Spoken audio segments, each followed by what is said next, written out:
নমস্কার, আমি মুনমুন আর আপনারা দেখছেন আমার রান্নাঘর কুক টুক উইকলি। এই চ্যানেলে আমি সপ্তাহে দুদিন করে দুটো ভিডিও দেব। আজকের আমার চ্যানেলের প্রথম দিন, তোমাদেরকে প্রথম ভিডিওটা আমি শেয়ার করছি। তোমরা অবশ্যই ভিডিওটা দেখে সাবস্ক্রাইব করো, লাইক শেয়ার কমেন্ট করতে ভুলো না। তোমাদের কাছে আমার আরেকটাই অনুরোধ যে তোমরা অবশ্যই সাবস্ক্রাইব করার পরে অল বেল আইকনটা অবশ্যই ক্লিক করে দিও, যাতে আমার সমস্ত ভিডিও তোমাদের কাছে সবার আগে পৌঁছে যায়। আর যদি কোনো ভুল ত্রুটি হয়ে থাকে অবশ্যই আমাকে জানিও, আমি শুধরে নেওয়ার চেষ্টা করব। আর যদি তোমার কোনো রেসিপি জানার থাকে, জানতে ইচ্ছে হয় বা শিখতে ইচ্ছে হয়, প্লিজ আমাকে বলো, আমি যথাসাধ্য চেষ্টা করব। আমার জার্নি আজকের থেকেই শুরু। আমি একজন হাউসওয়াইফ, তাই এই কাজটাই আমার সবচেয়ে ভালো জানা, রান্না করা। আর আমি ভীষণ রান্না করতে ভালোবাসি ও প্রত্যেককে খাওয়াতেও ভালোবাসি। তাই নানা রকমভাবে আমি রান্না করার চেষ্টা করি, ঘরোয়া বাড়ির সমস্ত উপকরণ দিয়ে। রেস্টুরেন্টের খাবারও আমি বাড়িতে বানাই নিজের পদ্ধতিতে, যাতে সহজ সরলভাবে প্রত্যেকটা মানুষ সেটা বানাতে পারে ও খেতে পারে। তাই তোমাদের কাছে এটাই আমার অনুরোধ, তোমরা ভিডিওগুলো আমার দেখো, দেখে যদি ভালো লাগে অবশ্যই লাইক শেয়ার কমেন্ট করো। কারণ কমেন্টের মাধ্যমেই আমি তোমাদের সঙ্গে কথা বলে তোমরা কি চাও না, তোমাদের ইচ্ছে অনিচ্ছেটা আমি বুঝতে পারবো। তাই প্লিজ কমেন্ট করে আমাকে অবশ্যই জানিও। আসলে কি বলো তো, যে জিনিসটা ভালো পারে সেই জিনিসটা নিয়েই এগিয়ে যাওয়া উচিত। তাই আমারও মনে হয়েছে যে আমি রান্নাটা একটু ভালো পারি বা একটু বুঝি রান্না সম্বন্ধে। বড়দের কাছ থেকে সমস্ত কিছু শেখা, সেই সব শিখেই আমি নিজের জীবনকে বা জীবনের পথে এগিয়ে যেতে চাইছি। যে হাউসওয়াইফরাই শুধু বাড়িতেই থেমে যায় না, হাউসওয়াইফ হয়ে থেকে যায় না, সেটাকে বদলানোর জন্য আমার এই চ্যানেলটা খোলা। তাই তোমরা প্লিজ আমার সঙ্গে থেকো, সাবস্ক্রাইব করো, যাতে আমি জীবনের পথে তাড়াতাড়ি এগিয়ে যেতে পারি। নমস্কার বন্ধুরা, তোমরা সবাই কেমন আছো? আশা করছি ভালো আছো। আমি মুনমুন আর তোমরা দেখছো আমার রান্নাঘর কুক টুক উইকলি। আজকে তোমাদেরকে আমি রান্না করে দেখাবো কাঁকড়ার ঝাল বা কাঁকড়া কষা। এই সুন্দর রেসিপিটা শিখতে হলে স্কিপ না করে সম্পূর্ণ ভিডিওটা দেখো, এটা রিকোয়েস্ট রইল। আর দেখে যদি ভিডিওটা ভালো লাগে অবশ্যই একটা লাইক করে দিও আর সাবস্ক্রাইব করতে ভুলো না কিন্তু। রান্না শুরু করার আগে কিভাবে কাটাকুটি করতে হবে সেগুলো তোমাদেরকে দেখিয়ে নিই। আমি এখানে বেশ 3-4 কেজি কাঁকড়া কিনেছিলাম, সেখান থেকে 1 কেজির মতন কাঁকড়া রান্না করব। যারা জ্যান্ত কাঁকড়া কাটতে পারো তাদের তো কোনো অসুবিধে নেই, তারা জানো কিভাবে কাটতে হয়। আর যারা জ্যান্ত কাঁকড়া কাটতে পারো না তাদের জন্য একটা টিপস রইল, কাঁকড়াগুলো প্যাকেটে করে ডিপ ফ্রিজে রেখে দেবে 3 থেকে 4 ঘন্টার জন্য। ডিপ ফ্রিজে থাকার ফলে কাঁকড়াগুলো নিস্তেজ হয়ে যায়, ওদের যে কামড়ানোর ক্ষমতাটা নষ্ট হয়ে যায়। কাঁকড়া কাটতে গেলে কিন্তু প্রধান দুটো জিনিস দরকার, একটা হলো বটি বা ছুরি আর আরেকটা হলো ভারী যে কোনো জিনিস। প্রথমে দড়িগুলোকে কেটে নেব, তারপরে টুইস্ট করে কাঁকড়ার দাঁড়াগুলোকে গোল গোল করে ঘুরিয়ে কেটে ফেলব।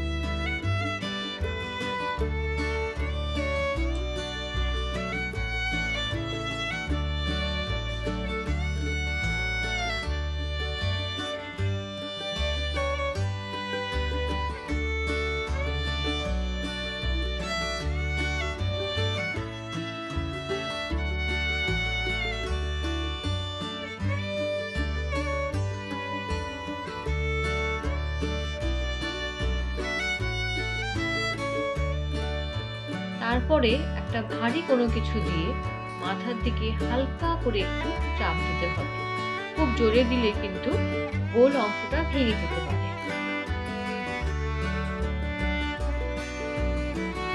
দেখতে পারবে যে খোসাটা খুলে বেরিয়ে এসছে। তারপরে হাত দিয়ে টেনে খোসাটা বডি থেকে আলাদা করে দেবে, ভেতরের নোংরাগুলো পরিষ্কার করে নেবে। কভারটা একটা সাইডে রেখে দেবে, মধ্যে অনেক সময় ঘি থাকবে।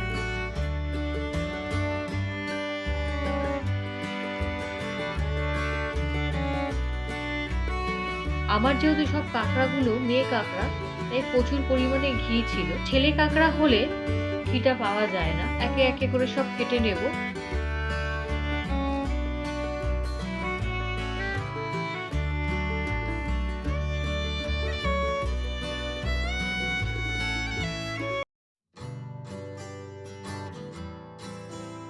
কাটা হয়ে গেলে বেশ ভালো করে জল দিয়ে একটুখানি ঘষে ঘষে পরিষ্কার করে নেব।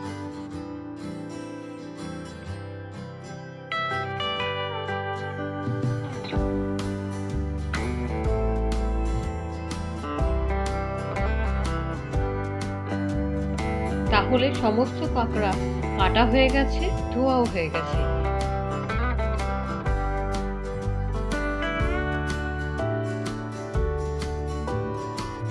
এবার যে খোসাগুলো পড়ে আছে সেগুলোর মধ্যে ঘি লেগে থাকে।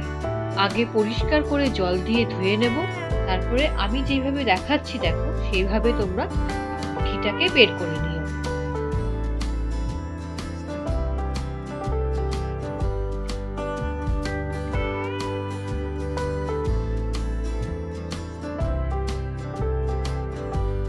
তাহলে চলো এবার রান্নাটা শুরু করে ফেলি। প্রথমেই গ্যাসের উপরে একটা কড়াই বসিয়ে দেব। কড়াই গরম হওয়ার সঙ্গে সঙ্গে সর্ষের তেল দিয়ে দেব। তার মধ্যে ছাড়ানো পরিষ্কার করা ধোয়া আলু আমি ছেড়ে দেব। একটু হালকা হালকা করে ভাজা হয়ে গেলে আলুগুলোকে নামিয়ে দেব।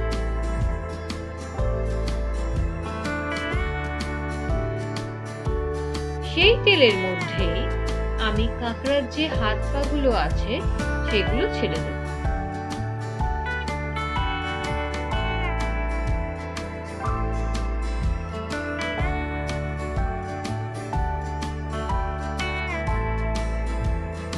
দিয়ে একটু সামান্য নুন আর সামান্য হলুদ দিয়ে ভালো করে ভেজে নেব।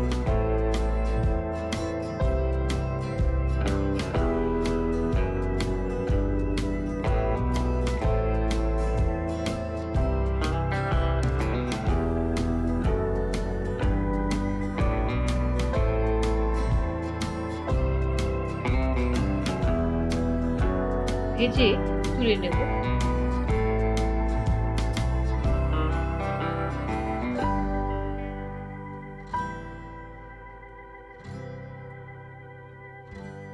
সেই তেলে কাঁকড়ার যে গোল গোল অংশগুলো আছে বা বডির যে অংশগুলো আছে সেগুলোকে ছেড়ে দিয়ে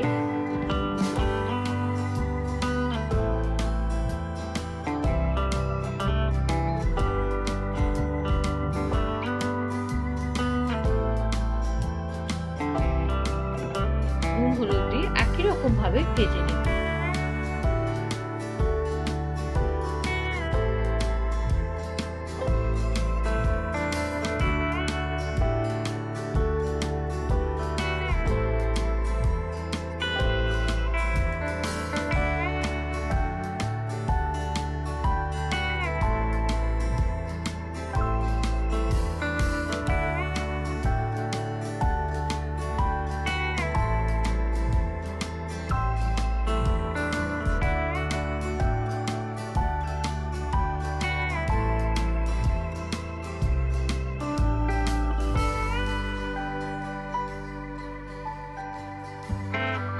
ভাজা হয়ে গেলে সেই তেলের মধ্যে সামান্য একটু তেল দিয়ে একে একে পেঁয়াজ বাটা,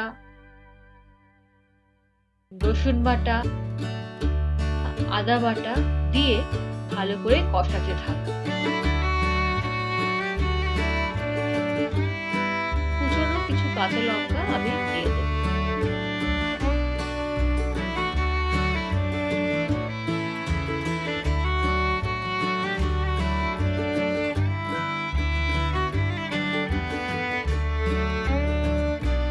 তেজপাতা দিয়ে দেব।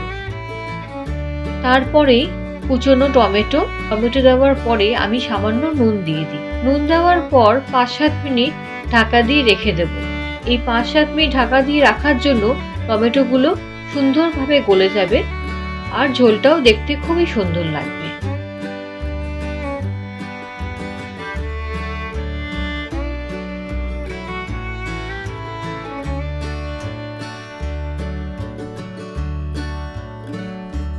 কিছুক্ষণ পর মশলা থেকে যখন তেল বেরিয়ে এসছে, এবার আমি গুঁড়ো মশলাগুলো একে একে দিয়ে ফেলবো। 1 চামচ জিরের গুঁড়ো, 2 চামচ হলুদ গুঁড়ো, 1 চামচ ধনের গুঁড়ো ও 2 চামচ কাশ্মীরি লঙ্কার গুঁড়ো।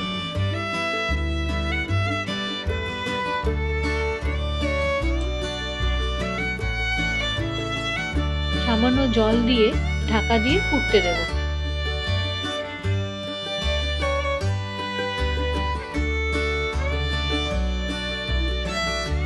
আর ভালো লাগলে অন্যদেরকে শেয়ার করো।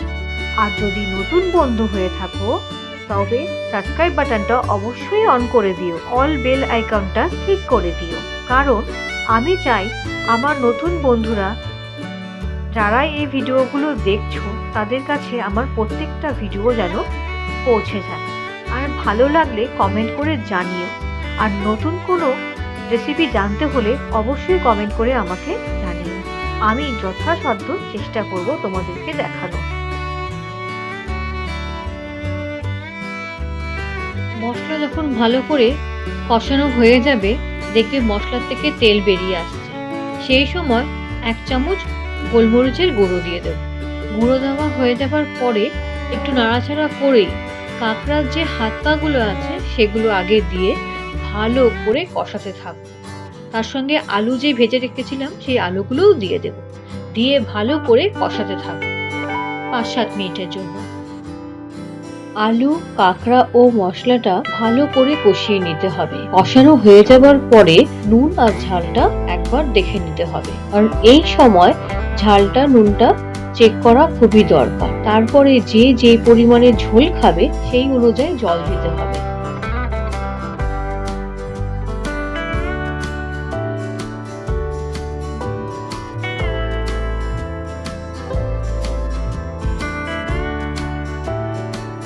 যে গোল কাঁকড়ার যে গোল গোল অংশটা থাকে সেগুলো পরপর সুন্দর করে সাজিয়ে দিয়ে করার পর যে ঘিগুলো ছিল শেষ মুহূর্তে এসে সুন্দর করে সাজিয়ে দিতে হবে। আর ঝোলের স্বাদ দ্বিগুণ বাড়িয়ে ফেলবে।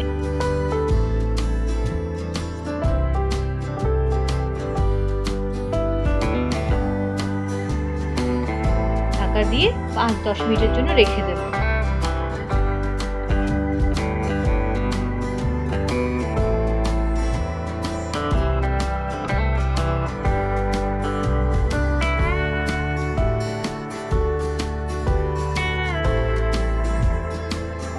ঝোলের মধ্যে অল্প গরম মশলা দিয়ে ঢাকা দিয়ে 5-10 মিনিটের জন্য রেখে দেব। কিছুক্ষণ পর ঢাকা তুলে নুন ঝাল দেখে আরেকটু গরম মশলা দিয়ে নামিয়ে ফেলবো। তাহলে চটজলদি রান্না হয়ে গেল আমাদের কাঁকড়ার ঝাল। আর যারা ধনেপাতা খেতে পছন্দ করো তারা এর উপরে ধনেপাতা ছড়িয়ে দিতে পারো।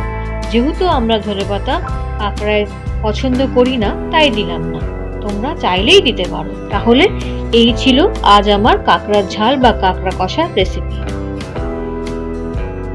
তাহলে আজ এখানেই শেষ করলাম। নমস্কার।